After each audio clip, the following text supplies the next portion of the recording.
रमजानच्या मुळे खरबुजाची आवक बऱ्यापैकी, खरबूज कलिंगडची आवक बऱ्यापैकी आहे.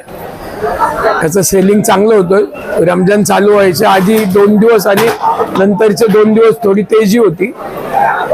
खरबूज होलसेलमध्ये 40 रुपये 35 रुपये किलो खपलं होतं. आता 2 दिवस झाले परत थोडेसे डाऊन झाले. फक्त माल सेलिंग होतोय पण रेंज कमी झाली. आता सध्या 30-35 रुपयाची रेंज. बाकीच्या फळांबद्दल आंब्याची आवक वाढली आहे. आंब्याला जरा थोडीशी बाजार डाऊन झालेत. गिरायकाचं एवढं उठाव नाही. आंब्याचं 1000 रुपये पेटीला फरक पडलाय. जो आंबे 4,500 रुपये खपत होते ते 3-3.5 हजार रुपयावरती आले. आंब्याचे तर थोडेसे अजून कमीच होतील. खरबूजाने याचे काय वाढणार नाही पण या रेंज मध्ये राहतील. पण रेंज मध्ये खरबूज खपेल. कलिंगड 15 रुपयाच्या रेंज मध्ये खपेल.